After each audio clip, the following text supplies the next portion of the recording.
45 millions de morts, des centaines de villes détruites, des millions de familles qui ne se réuniront plus jamais autour d'une même table. Plus de 80 ans se sont écoulés depuis la fin de la Seconde Guerre mondiale, mais les documents clés restent toujours classifiés. Pourquoi ? Pourquoi, après tout ce temps, ne connaissons-nous toujours pas toute la vérité ? Pourquoi des milliers de pages d'archives restent-elles fermées ? Pourquoi, dans les publications spécialisées, n'y a-t-il toujours aucune information sur des opérations entières dont seuls quelques-uns étaient au courant ? Chaque année, de nouveaux faits apparaissent. Quelque part, on découvre des lettres cachées dans les murs. Ailleurs, on ouvre des laboratoires dont même les habitants locaux ignoraient l'existence. Les archives commencent à fonctionner selon de nouveaux règlements, et ce qui a été gardé pendant des décennies sous le sceau « secret » devient enfin accessible. Ce n'est pas simplement un souvenir du passé, c'est une histoire que l'on continue de reconstituer à partir de fragments, de débris et de silence. Nous avons réalisé cette vidéo pour parler de 7 mystères de la Seconde Guerre mondiale. Ce ne sont pas des fantasmes, ce sont des faits confirmés par des documents, des découvertes, des matériaux déclassifiés et des témoignages de témoins oculaires. Des mystères qui suscitent encore des débats. Des énigmes où il y a trop de questions et trop peu de clarté. Mais d'abord, une demande. Nous aimerions mieux comprendre qui nous regarde. Merci d'écrire en commentaire votre âge et ce que vous faites dans la vie.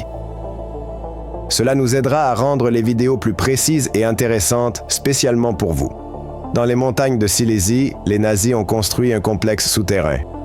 Des milliers d'ouvriers ont travaillé à sa construction. Le site existe encore aujourd'hui, mais personne ne sait exactement à quoi il servait. Qu'est-ce que c'est ? Un bunker, une usine, un terrain d'essai ou une partie d'un projet bien plus vaste.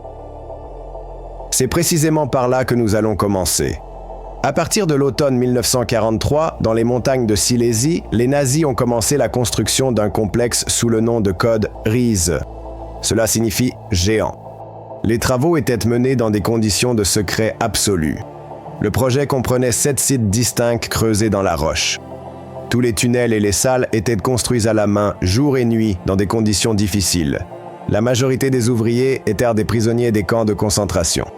Selon différentes sources, environ 5000 personnes sont mortes sur le chantier. À l'intérieur du complexe, il y a des kilomètres de couloirs en béton, des puits, des systèmes de ventilation et des structures en armature. On ne sait toujours pas exactement à quoi devait servir ce site. De nombreuses hypothèses ont été avancées. Parmi les théories figurent un quartier général du haut commandement, des ateliers de production pour des armes secrètes, des abris anti-bombes ou des laboratoires de recherche. Mais aucune de ces hypothèses n'a été confirmée par des documents. À la fin de la guerre, la construction a été arrêtée. Le complexe est resté inachevé. Aujourd'hui, une partie des installations est ouverte aux touristes, mais de nombreux secteurs sont soudés ou effondrés. Il n'existe aucune explication officielle à ce sujet. La fonction du complexe, la raison de son ampleur et ses objectifs restent inexpliqués. Ce n'est que le début d'une série de questions auxquelles l'histoire n'a toujours pas apporté de réponse précise. En 1944, une unité inhabituelle est apparue dans l'armée américaine. On l'appelait l'armée fantôme. Cette unité a été créée exclusivement pour tromper l'ennemi. En réalité, elle existait à peine. Au lieu de chars, il y avait des maquettes gonflables et à la place des moteurs, une imitation des sons de véritables engins. Au lieu de vrais soldats, on utilisait des enregistrements de voix et de bruits de pas de personnes en marche. Ils créaient l'illusion d'une puissante offensive là où il n'y en avait pas et où rien n'était prévu. L'unité était composée d'artistes, d'ingénieurs et de designers. Leur mission était de tromper les Allemands. La nuit, ils allumèrent des haut-parleurs diffusant des sons d'offensive. Le jour, ils installèrent des maquettes sur les collines. Les observateurs et les services de renseignement ennemis voyaient un front en préparation et envoyèrent des rapports à Berlin. Cette armée fantôme a mené plus d'1 millier d'opérations. À chaque fois, sans perte et sans recourir à du matériel lourd. Il est étonnant que le secret de leur existence n'ait été révélé que des décennies plus tard. Et ce n'est qu'aujourd'hui que nous savons, on peut gagner des guerres non seulement avec des armes, mais aussi avec l'illusion et la ruse. Au début de l'année 1942, l'Allemagne nazie a lancé une opération secrète appelée Bernhard. Son objectif était de détruire l'économie du Royaume-Uni en mettant en circulation des millions de faux billets de livres sterling. Ce fut l'une des tentatives de sabotage financier les plus vastes de toute l'histoire de la guerre. L'opération était dirigée par l'officier SS Bernhard Krüger. Dans le camp de concentration de Sachsenhausen, il a réuni un groupe de prisonniers, des typographes, des artistes, des employés de banque. Leur tâche consistait à fabriquer de faux billets d'une telle qualité qu'il serait impossible de les distinguer des vrais. Le travail se déroulait dans le plus grand secret.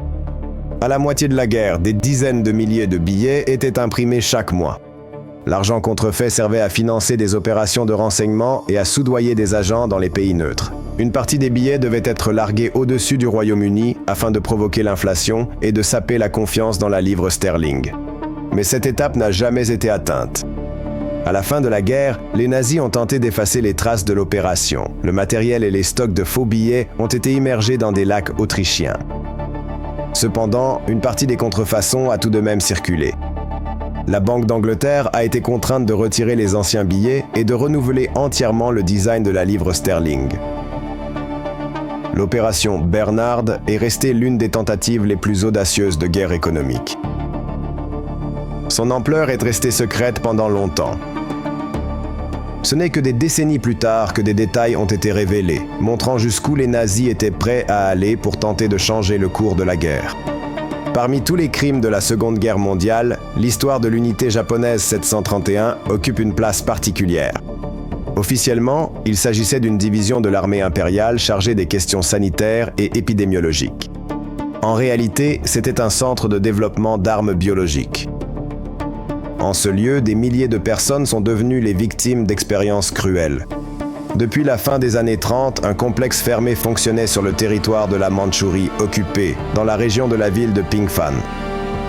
Là-bas, sous couvert d'activités scientifiques, des expériences étaient menées sur des êtres humains vivants. Les prisonniers étaient infectés par la peste, le choléra, l'anthrax et le typhus. On étudiait les effets des températures extrêmes, du vide, des blessures, ainsi que des opérations sans anesthésie. Toutes les observations étaient consignées par les Japonais dans des rapports scientifiques détaillés. L'unité était commandée par le général Shiroishi, qui a également organisé le développement de bombes biologiques, dont certaines ont ensuite été utilisées contre la population civile en Chine. Selon différentes estimations, les activités de l'unité ont causé la mort d'au moins 10 000 personnes, voire bien plus. Il n'existe toujours pas de données précises à ce sujet. Après la capitulation du Japon, les dirigeants de l'unité n'ont pas été condamnés. Les États-Unis ont obtenu de Shiroishi toute la documentation en échange de son immunité. Ce fait a été passé sous silence pendant des décennies. Ce n'est qu'aux années 80 que l'information a commencé à filtrer dans l'espace public. Aujourd'hui, cette unité est reconnue comme l'un des projets les plus inhumains du Japon. La science, détachée de la morale, s'y est transformée en un instrument de destruction. Et la mémoire de ces crimes est un rappel important des limites que l'humanité ne doit jamais franchir. Après la guerre, des centaines de nazis ont été traduits en justice, mais parmi eux, il y avait très peu de scientifiques. Ceux qui créèrent des armes, développèrent des fusées, participèrent à des expériences, se sont soudainement révélés nécessaires aux pays vainqueurs. Aux États-Unis, une opération secrète appelée Paperclip a été lancée. Le but de cette opération était d'emmener des spécialistes allemands précieux et d'utiliser leurs connaissances sur le sol américain. Parmi ces personnes se trouvait Werner von Braun. Sous les nazis, il construisait les fusées V2 qui étaient utilisées pour frapper des villes civiles. Quelques années plus tard, il travaillait déjà dans le programme spatial américain. Ce sont précisément ces fusées qui ont ensuite permis d'amener les astronautes sur la Lune. Un phénomène similaire se produisait aussi en Union soviétique. Des ingénieurs et physiciens allemands étaient transférés dans des villes militaires fermées où ils continuaient à travailler. On leur donnait un logement, des laboratoires et toutes les ressources nécessaires. Personne ne posait de questions sur leur passé. Beaucoup ont reçu de nouveaux papiers, de nouveaux noms. Ils vivaient paisiblement, ils n'étaient pas jugés. Leur savoir passait avant tout et non leur participation à des crimes de guerre. Ce n'est qu'aux années 90 que les documents ont commencé à être déclassifiés. C'est alors qu'il est devenu clair, juste après la guerre, une véritable chasse aux talents scientifiques avait commencé. Personne ne voulait prendre du retard dans la course aux technologies, même si cela signifiait fermer les yeux sur le passé. Notre histoire, ce n'est pas seulement ce que l'on sait déjà, c'est aussi ce qui reste caché. Les archives, les complexes souterrains, les journaux intimes oubliés, tout cela continue de transformer notre vision du passé. Aujourd'hui, nous n'avons évoqué que quelques épisodes, mais il existe bien plus de faits cachés de ce genre. Si ce sujet vous intéresse, n'oubliez pas de vous abonner à cette chaîne. Nous avons encore de nombreux sujets à venir sur la Seconde Guerre mondiale, ses mystères, ses documents perdus et ses faits controversés. Mettez un like si ce contenu vous a été utile. Et n'oubliez pas de regarder les autres vidéos de cette chaîne. Merci d'avoir regardé. Prenez soin de vous. Bonne chance et bonne journée.